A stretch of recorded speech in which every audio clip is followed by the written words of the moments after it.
First of all, welcome. It's wonderful to see so many people here. I'm truly delighted to extend a warm welcome to all of you as we gather for today's expanded virtual brown bag session. My name is Alex Wiseman. I have the honor of representing both the Texas Tech University Educational Leadership Policy Program as a professor and the Center for Innovative Research and Change Leadership and Education as its director, the center we call CIRCLE. Thanks for joining us for our Brown Bag series today, featuring Dr. Ericka Galegher, and I'll say more about Dr. Galegher in a minute.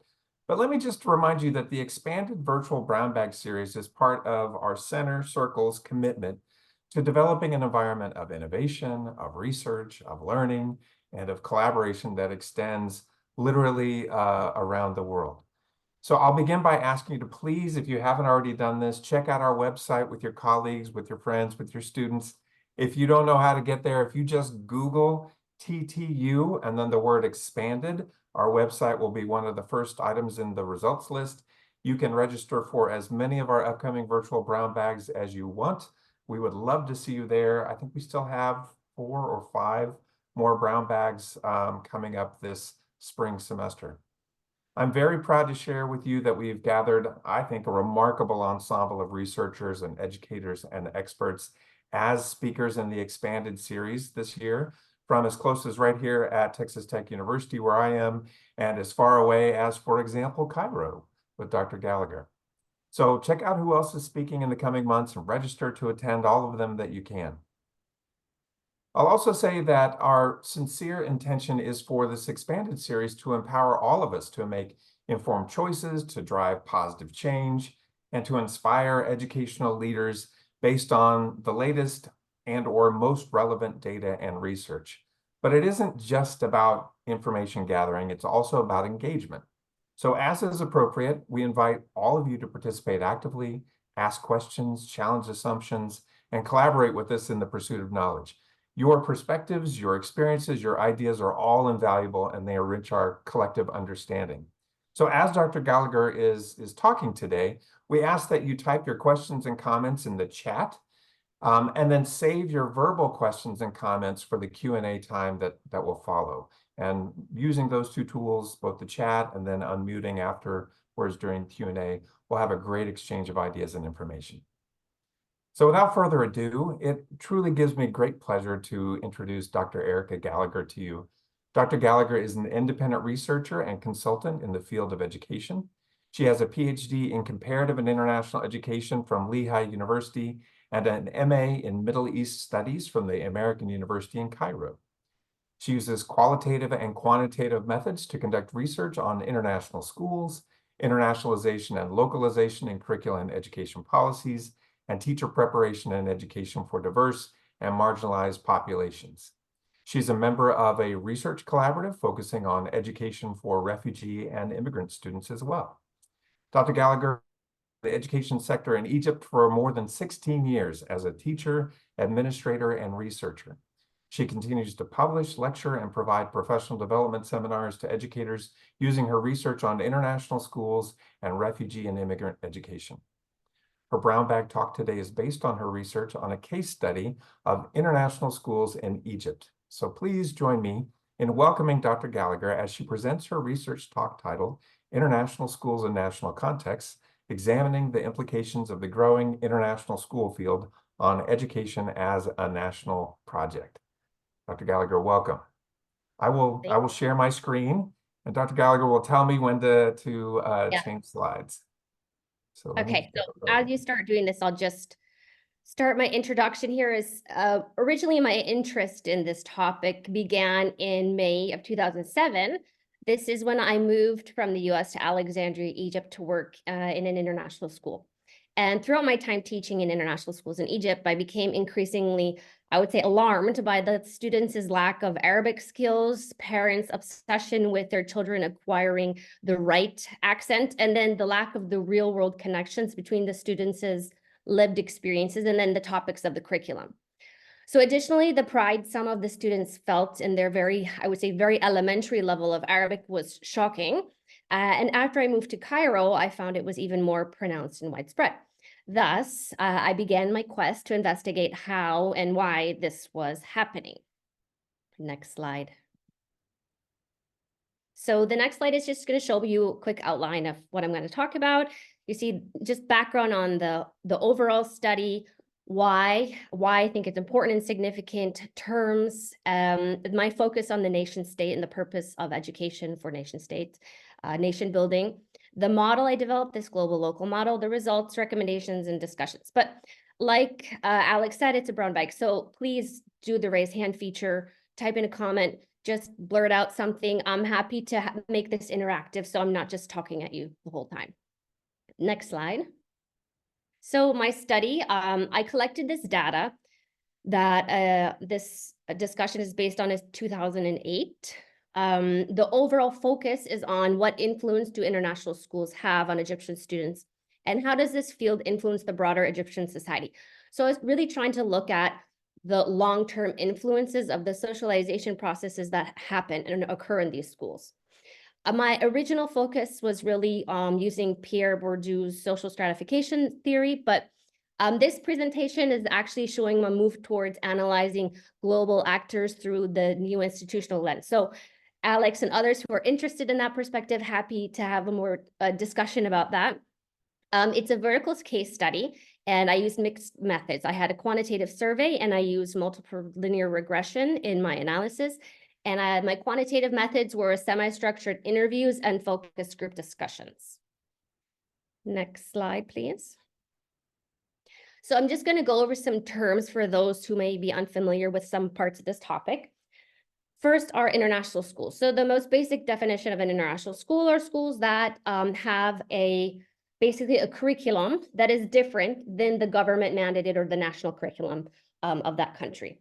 So these are usually people who graduate with an American diploma, international baccalaureate, French baccalaureate, German Abitur, the IGCSEs or A levels.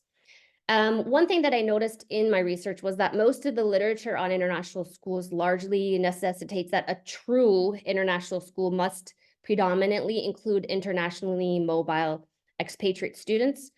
They largely come from the developed world in which these corporations are located.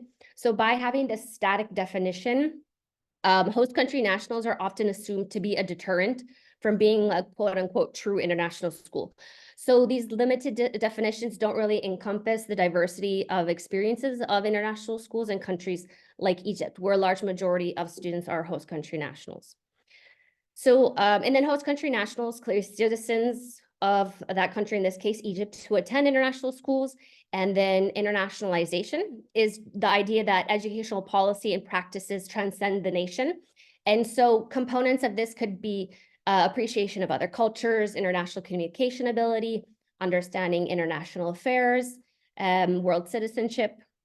Localization is contextualizing trends within local schools and communities in ways that are relevant to the social values, the norms, and the knowledge of that community. So this includes things like cultural innovation, national identity, traditional knowledge, and valuing the local culture.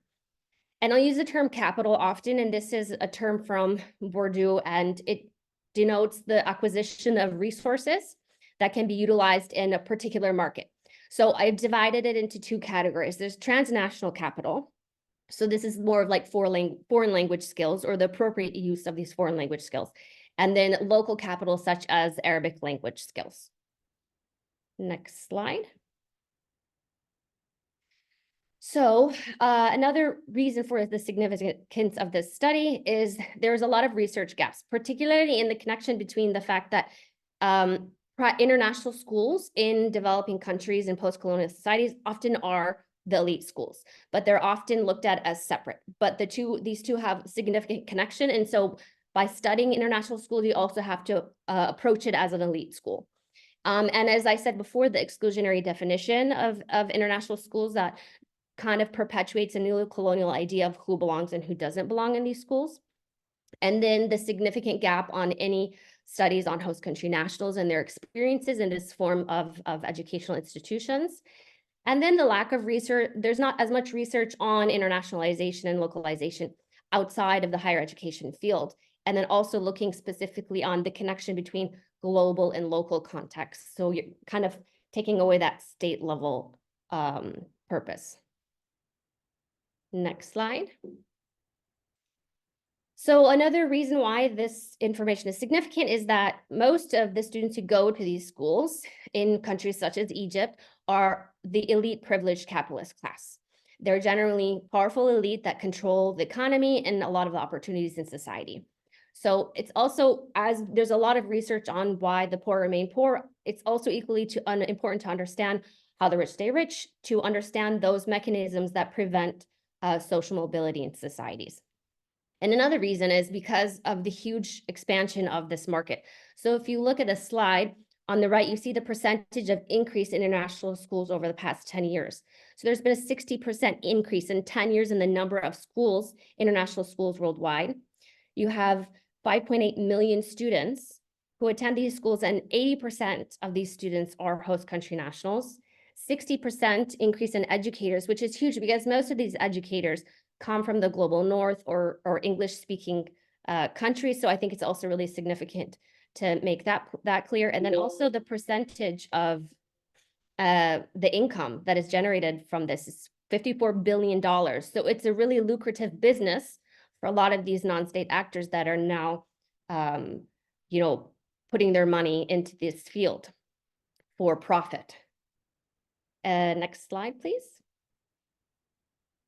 And then you can click over, Alex, so the three get full, yeah.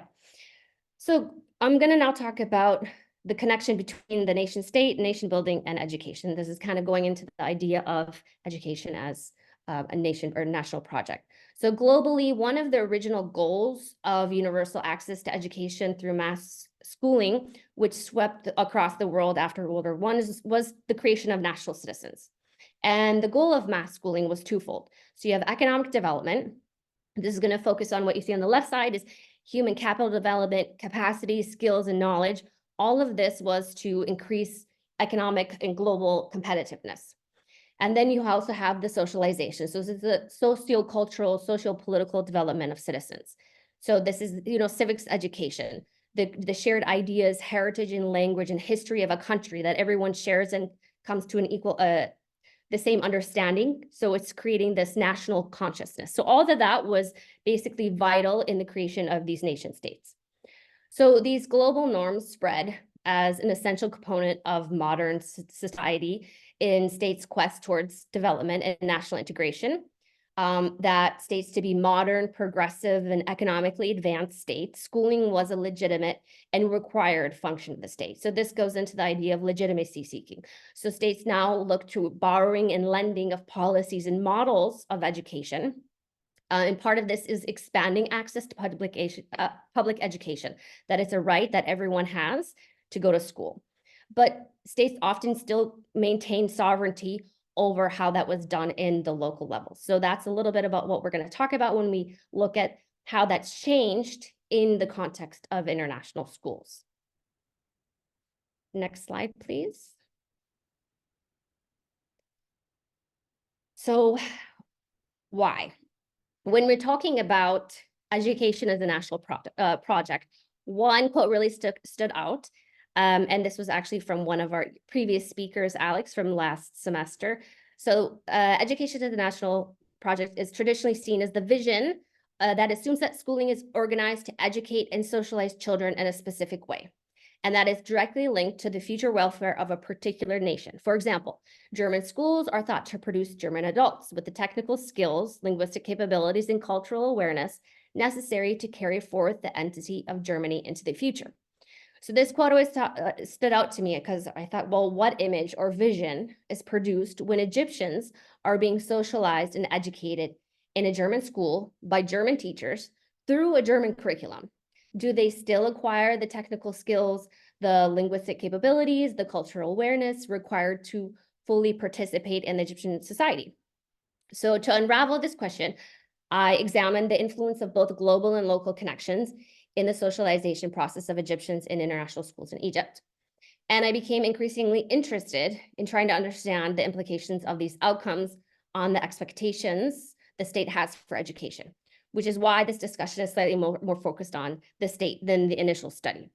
As we were just discussing, the schools were traditionally established within national contexts to meet the needs and the aims of nations. International schools in Egypt, however, are unique educational sites, which are not necessarily designed to meet the socializing needs and goals of the Egyptian nation. One could argue that they are more focused on the economic development from the perspective of the state. So with the rising demand of these international schools in Egypt and across the world, more students access these schools. However, the adaptation of educational policies and practices is largely undertaken by foreign educators and through the use of foreign curricula and through foreign languages of instruction. So what influence does this have on shifting the narrative of shaping national citizens to shaping global citizens for a particularly powerful and privileged segment of society? So this is a phenomenon that may be happening in other developing countries around the world as well. Next slide, please. And you can click till both are, yep. So I'm just going to give a quick background on how mass education expanded in Egypt, as it's really important to understand the context of international schools. So the development of Egypt's modern education system started with educational missions that went to Europe in 1809. This was done by Muhammad Ali, who was the Ottoman governor of Egypt. He began sending educational missions to learn from Europe's increasingly powerful military and technological superiority. So thus began the borrowing of educational models to build Egypt's education system. And an additional goal was the creation of educated bureaucrats that could move the nation forward. And through this time, you have French colonizers, the British colonizers, all who took over the education system at different times and obviously had significant influences. That's a little bit beyond the discussion, but the most important part of this is that what happened was the bifurcation of Egypt's education system. So although it's not a linear trajectory, Egypt's modern education system developed into two parallel but very unequal education systems. So there's a tract for privileged Egyptians. This is largely defined by foreign educational models, and then a poor quality, overburdened public system. So these tracts continue to exist today in Egypt, and they largely play similar roles in preparing elite segments of Egyptians to participate in the global economy and to borrow the latest trends and advancements from Europe and the US. So in post-colonial and developing societies like Egypt, the role has shifted even further in regards to the educational provisions, specifically since the 1990s during the time of structural readjustment, where the World Bank pushed countries towards privatization. So with this, the state gave up further control over its education system by allowing non-state actors such as private persons and companies to provide education, and thus a drastic rise in host country nationals attending these international schools. So non-state actors provided this service of education for those who were able and willing to pay. However, the Egyptian state still sees the provision of education as a high priority, and it commands significant sovereignty over most of the education system. It's highly centralized, and the Constitution still requires all citizens to take the national curriculum, Arabic, religion, and social studies. The state sees its goal, and this is quote, to deepening the child's affiliation to his home and its history and civilization, and affirmation and upholding of national loyalty, as well as acquiring the basic skills of reading, writing, and counting in a way conducive to the attainment of simple and effective communication carried through the national language between citizens. And as the discussion progresses, you'll see that this isn't actually what happens. So one asks, if the initial purpose of schooling is the cultivation of citizens, which is explicitly stated in Egypt's constitution, what influence do these schools have in this process, and what are the long-term implications? Next slide, please. So this is my global local model. It's kind of a lot there, but it's also a very complex phenomenon. So what I tried to do, and this was really the basis for how I analyzed and used my vertical case study, was to visualize the different levels. So on the top, you have the macro level. And in this level, you have, the foreign teachers, students, curriculum, etc. And what happens is this level really goes directly down into the micro level, so down at the bottom. And in those schools, you have this constant comparison between global and local inputs, teachers, etc. And this goes on to influence the culture of the school, the culture of the students. And then on the right side, the arrow that goes back up, this is the transversal level. So what happens after this socialization process occurs across the micro level when they go back and reintegrate into society? That's kind of the long-term implications that I'm looking at. Next slide, please. So I'm going to discuss the vertical level first. So international schools are really microcosms or pockets within nation states that are largely autonomous. They interact with global forces at a different capacity because there's a direct transfer of models of education and curricula and teachers in the development of the education systems in many colonized countries, which present-day international schools build upon. So this localization or adaptation of these models is rare. And it's important to view the state as porous with differing levels of adoption of global educational models. So as I said before, Egypt is very centralized and, as some suggest, authoritarian in its provision of education. This approach contrasts starkly with the state's lack of control over education provided in international schools. So non-state actors such as private business owners and equity firms provide what the market demands. The demands are families, and the demands are linked to both colonial past and current globalized economic needs. These economic needs are transnational capital, such as cosmopolitan ways of being and foreign languages of instruction. Additional non-state actors, such as accreditation organizations, largely influenced by their country of origin, have actually a far greater influence than the Egyptian state. So aside from their requirement to include national history, religion, and the Arabic language. However, Egyptian students' experience in the schools highlight the daily contrast between these two starkly different curricula, so the national and the foreign. This also includes the national and the foreign teachers, the content of and the ways of instruction. So this daily interaction of the two results in the delegitimization of the local models of education and anything deemed as local more generally. And so the next slide, I'm going to talk about how this happens. Next slide. And you can just click through. Yeah. So now I'm going to talk about what happens in the micro level, the horizontal level. So this is the interactions between the students and the schools. So findings from the multiple linear regressions found there were significant schooling effects, because one of my goals was to understand that the family effects and the schooling effects. So I identified constructs for internationalization and feelings of differentiation. So the data revealed that the more internationalized a school was, had a greater effect on the feelings of differentiation than simply coming from a highly cosmopolitan family. So meaning that the schooling effect was greater than the family. And this in turn created a hierarchy in the international school field, so that the more internationalized a school was, the more it was perceived as being elite. One significant component of this socialization process is the cultural background of privileged students, which creates this continuous supply and demand for unequal access to transnational capital, which really can only be acquired through these schools.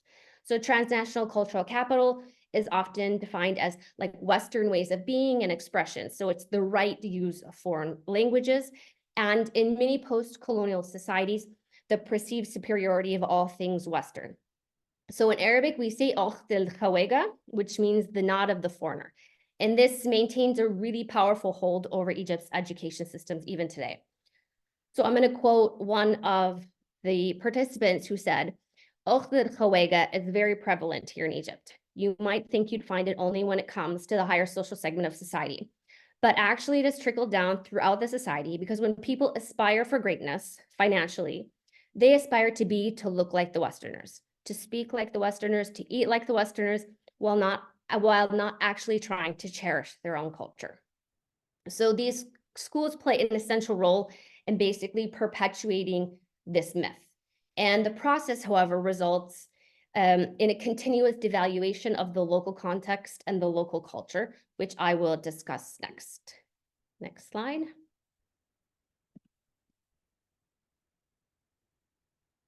So in terms of language, this is one of the most significant results and the most important in terms of talking about sense of belonging and national consciousness.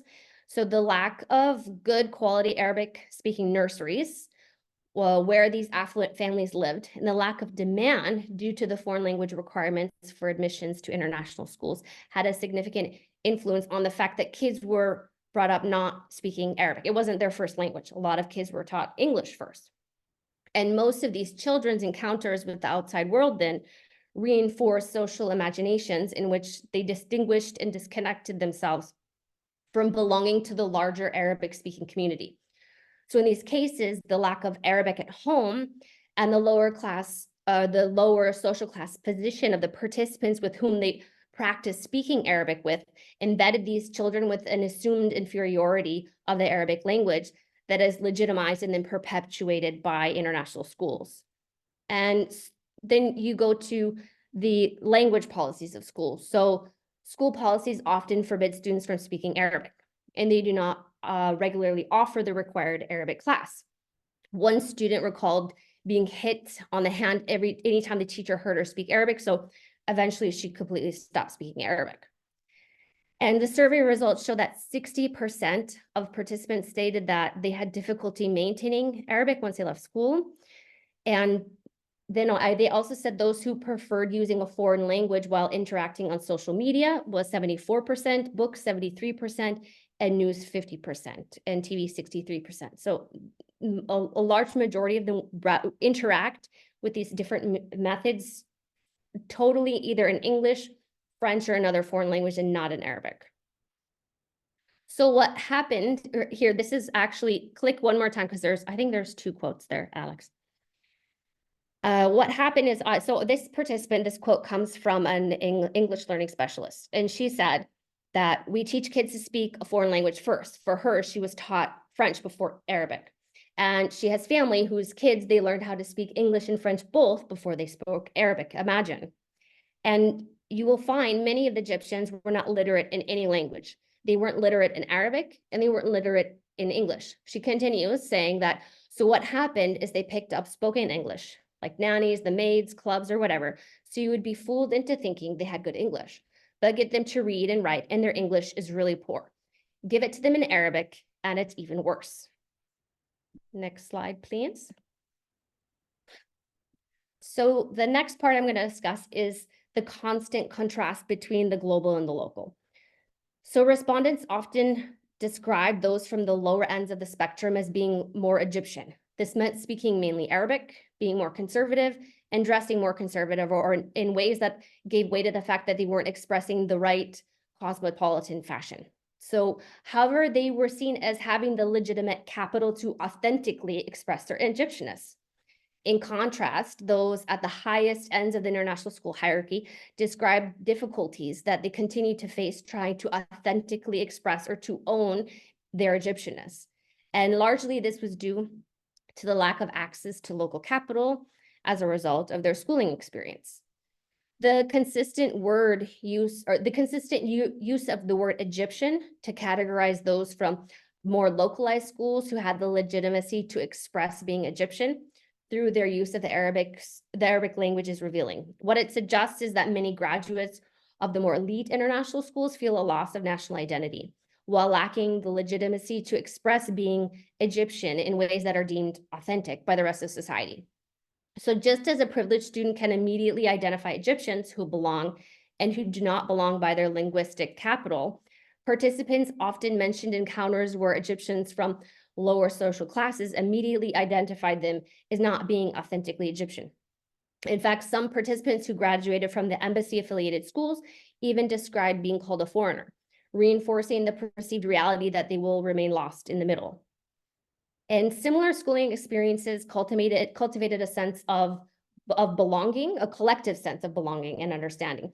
So one participant stated that this means of within group belonging, it could be sensed across the room between two people, that she could be standing in a room and she could look at someone and just know by their aura and their mannerisms that they had gone to the same school or a very similar school.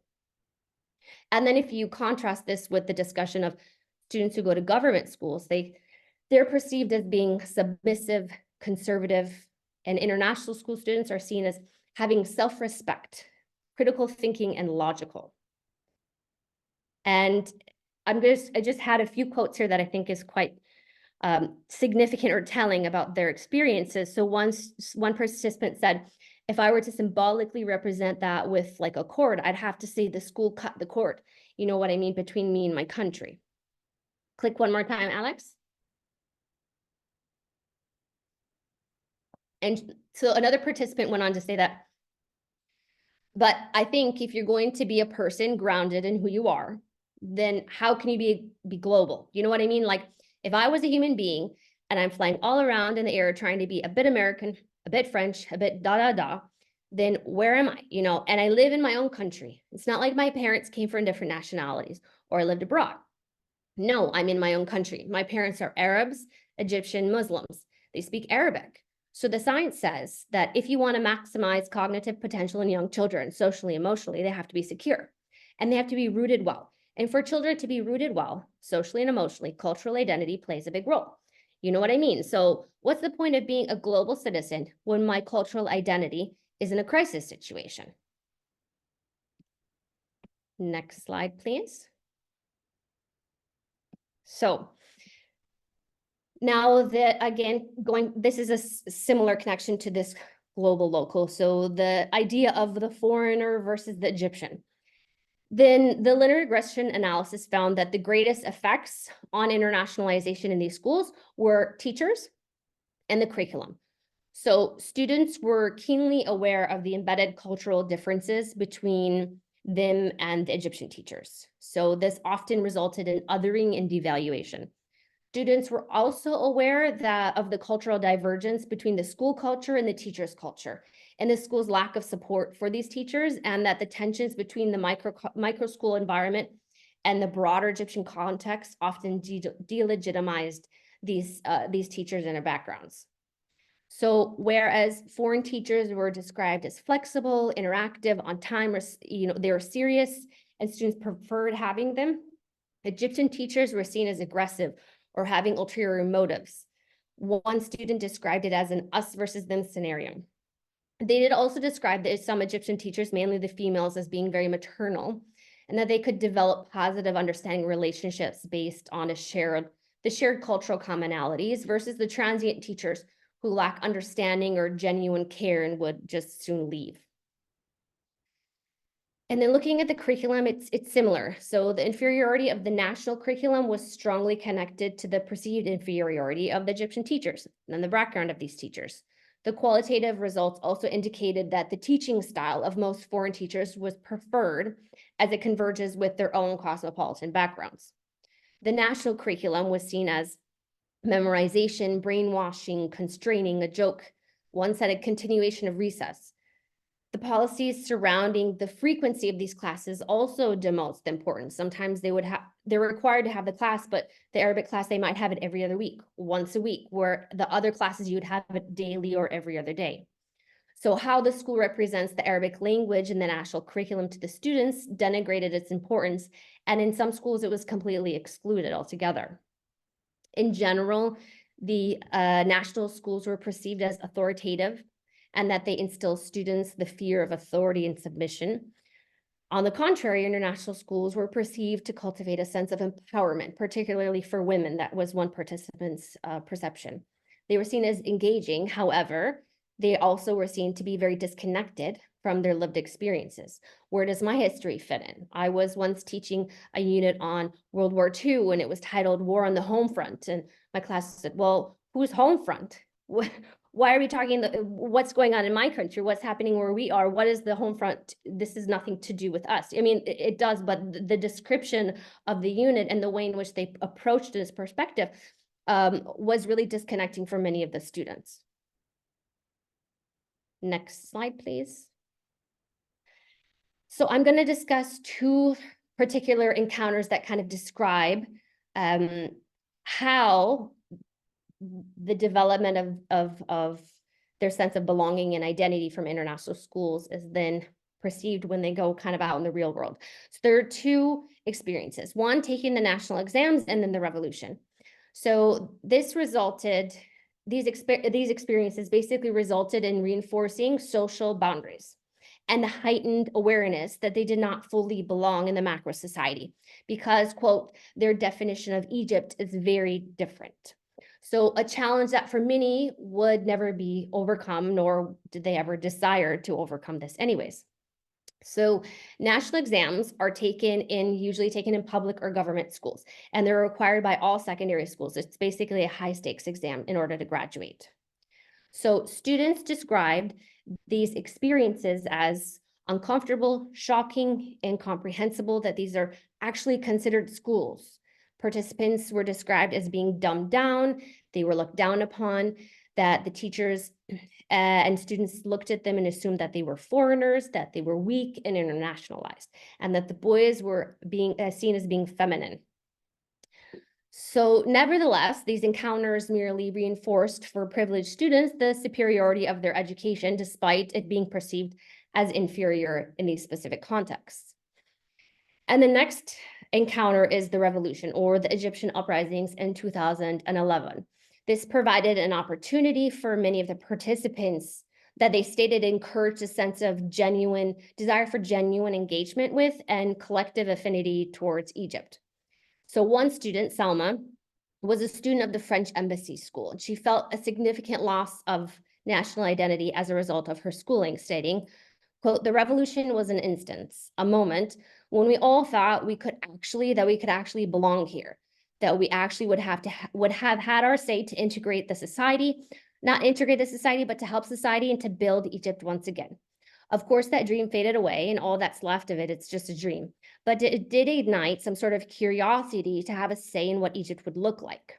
So the discussion continues, and she's reflecting upon a moment that exemplified her lack of legitimate local capital within the context of citizenship, that amplifies why she'll always carry with her this sense of social segregation, her lack of legitimate expressions of being an Egyptian citizen. So she says something that's really funny, and it hit me during the revolution, was that when it was time to sing the Egyptian national anthem, I don't know it. I know the French one by heart. I sing it to my daughter, but I don't know the Egyptian one, and I still don't know it.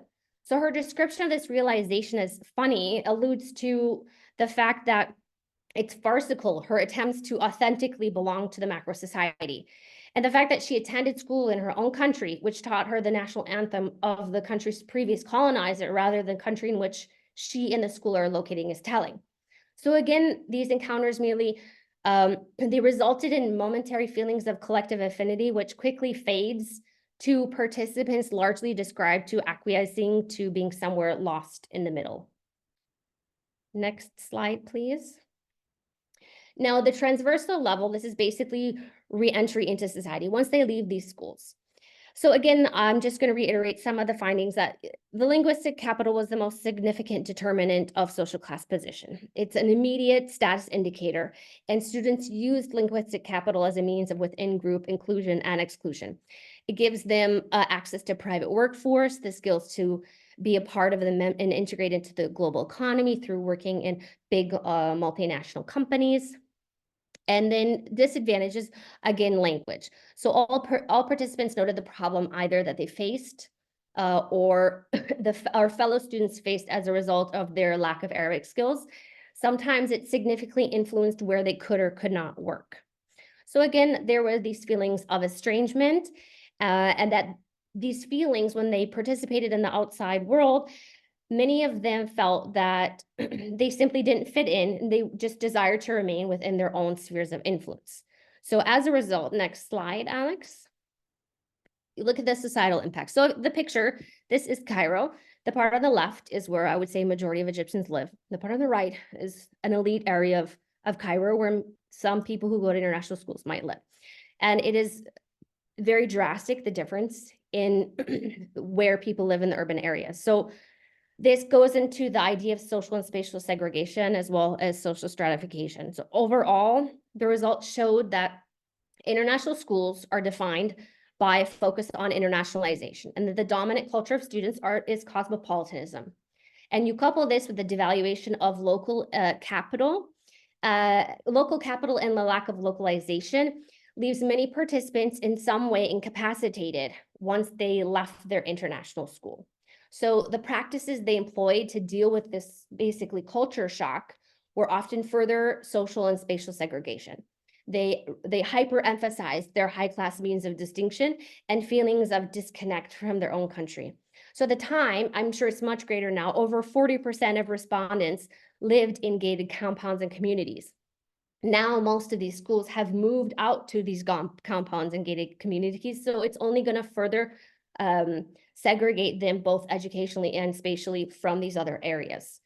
So despite lacking cultural norms to fully participate in Egypt's dominant Egyptian culture, their privilege was maintained and encouraged through both the capitalist workforce and the value system of high society. So that's basically the reinforcement of the social stratification. Students inevitably acquire, whether passively or actively, the general national symbols, stories, and histories of their country. However, these educational experiences, as a result, suggest are not enough to create this homogeneous, socially cohesive society as the state had wanted, as it stated in this constitution, nor a deep sense of belonging for many to this macro society. Next slide. I'll just quickly, I'll leave this quote up, Alex, the next slide. Oh, no, next one. So context matters. As you can see, you can't just wander at pleasure among educational systems of the world like a child strolling through a garden and pick up a flower from one bush and some leaves from another, and then expect that if we stick what we have gathered in the soil at home, that it shall give us a living plan. So context matters. Your beliefs about education, about your students and the purpose of schooling, about life in general, all affect even your curricular choices.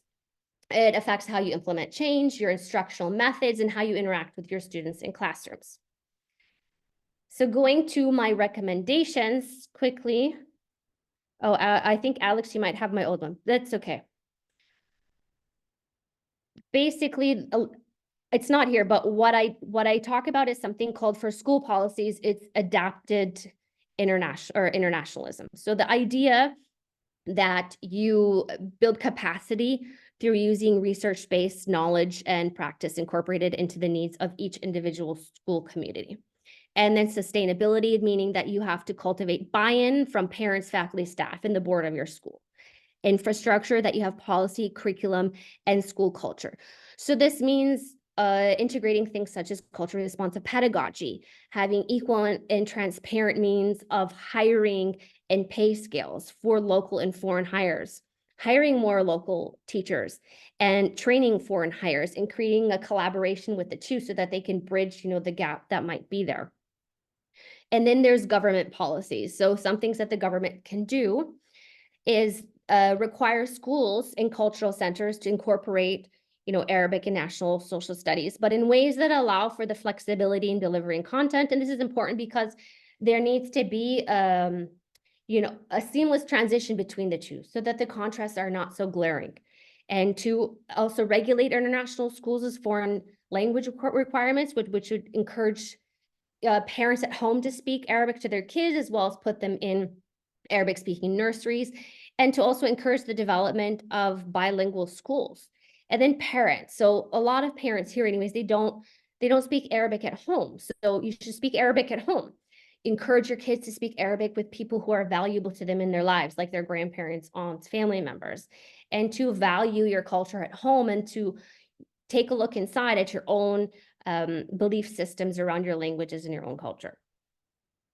The last slide is just ideas for further research, because I think it's important to look at even cross-national comparisons. So there are a lot of other countries where the government has kind of taken control over certain aspects of international schools. In China, for example, they recently had a policy where they can't have any kind of international name in the title. You have to have a foreign passport to go to international schools. Schools like in Indonesia, Sri Lanka, Lebanon have similar fields of international schools that I think cross-national studies would be really useful. And then also to look at an explicit focus on just national consciousness and identity, because that wasn't the initial focus of the research. And then to also look at alternative models of education that could help overcome some of these disadvantages.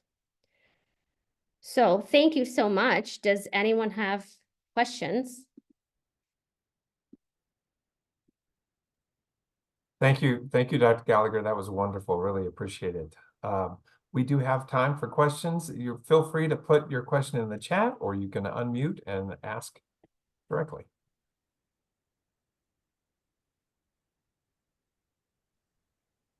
Hi, I'm sorry. Okay. Hi, I'm in Vienna right now, and my study is very similar. I'm actually looking at 3 major international schools in Europe. And demographically very diverse. And there are certainly patterns that I noticed in your study as well. I just wanted to ask you a few questions, like how did you define cosmopolitan in your context, or how did you define that? Because I feel like that goes always above just international, and certainly many schools I don't think they're on that level of using the term cosmopolitan. So I just wanted to know how you defined it. I'm gonna look it up right now. Let me see, because I'm trying to think, because I have a definition of cosmopolitan. So basically cosmopolitan is not necessarily, well, in this case it is. So I would say cosmopolitan is openness to new ideas. Oh, let me see. I have it in my slides on the constructs that I used. Hold on for this. And I can tell you exactly what the constructs were. It was actually taken from a previous study. Let me go back.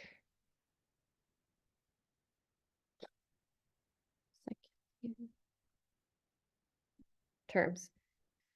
So you basically, so the terms that I used in the quantitative part was the appreciation of other cultures, international communication ability, understanding international affairs, and world citizenship. But I know that I have a more concrete definition of what cosmopolitan is, because in Egypt, there's a lot of research on cosmopolitanism, and some of it is called like cosmopolitanism from below. So it's this idea that cosmopolitanism isn't something that is only defined by those in the elite classes, but it is also defined and legitimately defined by those in the lower social classes, and then expressed in a different way. And one is not more legitimate than the other.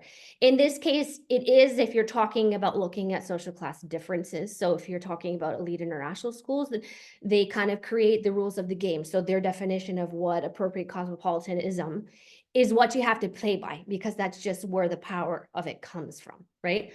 So although it's different from the dominant class of society, to them, it's irrelevant what the rest of the people think. And I think it depends on the cultural context. So in Egypt, it's the post-colonial society. So cosmopolitanism is as highly defined by anything that's foreign.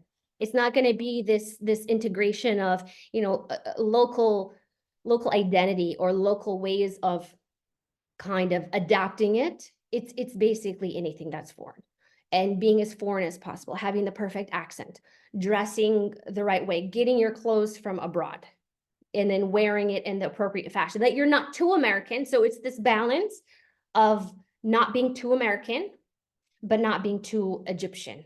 And that's what the schools provide these students, is this ability to balance the transnational capital, which is, I don't say specifically cosmopolitanism is a part of that, and then the local capital. And only through these schools can you get the ability to do that in a way that is legitimate. Where I don't know how it would be in Europe, because you have a different social historical context that might make what cosmopolitan is to people in those contexts a little bit different.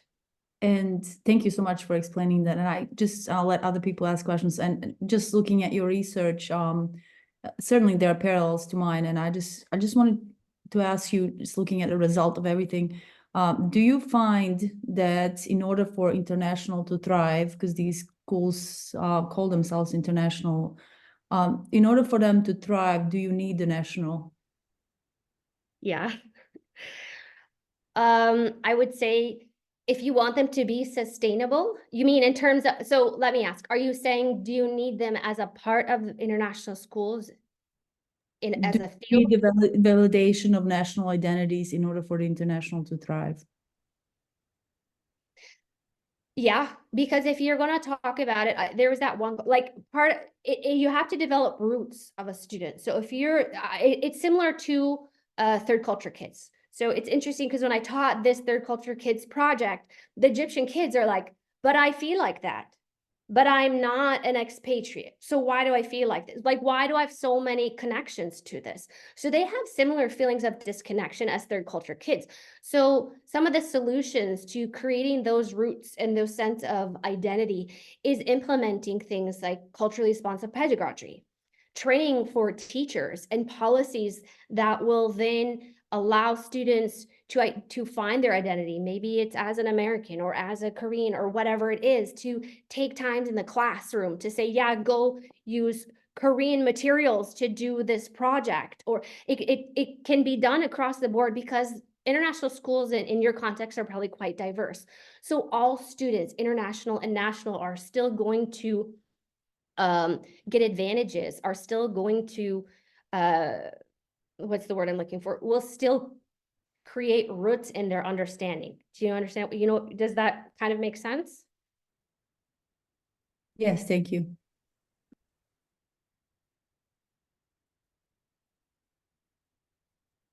Erica, in my experience in some international schools, I was a military child, so I lived all over the world. But most of the schools I attended, you learned American, but you also had a heritage language that your parents selected for you. Is that the case in the schools that you're looking at, that they help develop that heritage language if they are in Egypt and Egyptian, like the Arabic language? Is that what they're doing there? Or is that left entirely up to the parents in this context? So it depends. I would say for a majority of the Egyptians, the majority of the international schools, it is a requirement by the government that Arabic is taught. But how it is taught or how many times it's taught is kind of left up to this to the school. And so the fact that they don't really put a lot of emphasis on it kind of delegitimizes it in that sense. And then you have schools who are not under the Ministry of Education. So these could be embassy affiliated schools, and these schools are not required to have necessarily the Arabic language. So they might have Spanish or French, and you'll have Egyptians whose Arabic is terrible, and they take French and they take Spanish. And so they actually are not literate in their mother tongue at all. And so part of the problem is also that there's this generational cycle, is a lot of parents now went to these schools. So they don't feel comfortable speaking the Arabic language, even at home with their own children. I'll give you a personal example. My kids in their Arabic class, I asked the Arabic teacher, why are you not sending us the information about the homework in Arabic? And she said, my kids are in the native Arabic speaker class. And she said a lot of the parents complained because they couldn't read it. And so that's part of it. It's shocking to imagine an American living in the US not being able to speak English or not having to go through the education system learning English at all. And that can be the case. And the problem with international schools now is that even the ones who require Arabic and do the government Arabic, it's so strikingly different to the international courses that students hate it. And it makes them think that it devalues it. And so they end up leaving with, let's say, poor quality English, because maybe it's a low quality international school. So their English isn't great. Spoken English is fine. Their reading and writing is probably not very good. Their spoken Arabic is okay, but their reading and writing is terrible, because the spoken Arabic, the colloquial Arabic, is not the same as what you read and write. It's almost another language. So you could get through the whole system and really kind of be slightly illiterate in any language, unfortunately. Hi, Dr. Gallagher. I'm Josh. I'm currently in Bolivia. I'm an international school teacher. And this research really excites me, and thank you for sharing. So, I had a question about like your recommendation for government policies, because like that's what I always think about how they would not reinforce global hegemonic structures or cultural imperialism in the context of international schools, but also promoting equitable global educational landscape. So I really love your recommendation about requiring the schools to have cultural centers to incorporate their local and their national social studies, because I think that's often obscured in the context of international schools. Like, okay, how do you really tackle national context, right, in your social studies class? But they're very much more aware of, like, let's say, US history than their own history. So my question now, Dr. Gallagher, in your study, was there any difference between those schools that promote the IB and the non-IB? Because, for the IB schools, they're very much required to teach the language, right? There's an area for the language part, and also, I don't know if there's a difference between the German international schools or the American international schools. So there was so the IB were the most internationalized, and the most internationalized then also reinforced the lack of localization. So it actually kind of did the opposite thing. And then I think there was the US curriculum was after that. I have a whole way in which I defined them and ordered them. So I can also send that to you so you can understand how I did that. But there were some differences. I think it would be interesting to go back and rerun the regression analysis to see what the differences are based simply on curriculum. But in general, I would say it also depended on somewhat the amount of. So I'll give you one interesting result was the fact that not having to have the government classes, so that's Arabic religion and social studies, meant that more localization happened. And so my hypothesis of to why this happened is because it allowed the schools, this one in particular, did still have Arabic. They didn't have religion, but they still had Arabic, and they still had some sort of social studies classes like Egypt culture and these kinds of things. But what it allowed them to do was have a seamless transition between these two different topics that reflects the culture of the school. So the teaching, the way in which teachers instruct the class, the backgrounds of the teachers, they were all a seamless part of the school culture. What happens when you're forced to take these government classes? It's this constant, like I said, daily contrast between, it's really rote memorization, which is what is demanded of the government classes, versus the other, which really does kind of encourage more critical thinking. So actually, by not having the requirement, it allowed the school to be more flexible in how they integrate it into the school. On the other hand, it also could allow a school to not have that at all, which could also be extremely problematic. And Well, actually, I think we're at the end. Did you have one more thing to say, Dr. Gallagher? no, I just wanted to say something that I thought of in what he said is that when you're talking about perceptions and how you introduce things to schools, one thing that I found was really fascinating in some of the schools I've been in is DEI work. So there's a huge pushback, I will have to say, from some of the Egyptian segments when you're trying to force DEI on them, because they see it as something that's very, very American. This is a very American thing. The way in which you're telling us to incorporate this, you're only talking about the struggles in the US and the history of the US, but here I am an Arab, Muslim, whatever, in my experiences and how I've experienced racism is never really included in the discussions or included in the ideas of what is DEI. So I think that is a really important example of how we also have to be thoughtful of how we go about trying to put inclusive and equitable systems into local context that also encompasses the lived experiences of the people in those communities. Awesome. Thank you so much for sharing all of your insight and your research and your knowledge with us today, Dr. Gallagher. It's been a great experience just hearing and learning from you, as well as this conversation. I think it's helped me understand some of these a little bit more. If folks wanted to follow up with you, what would be a good way for them to do that? You can email me. I'll put my email in the chat. I'm on LinkedIn. Alex can always get in touch with me. So get in touch with Alex, get in touch with me. If you let me know, I will forward your email to Dr. Gallagher, and we can go from there. And she's also put her email in the chat. So Thank you again, everyone. I want to just remind you that our next expanded talk is literally 4 weeks from today. It'll be Dr. Krista Mansell talking to us about, I have to remind myself what she's talking to us about. Math innovations in Texas. So we're going to go from international schools to math innovation zones in Texas. We run the whole spectrum in our brown bags. Thank you again, Dr. Galegher. Thank you, everyone.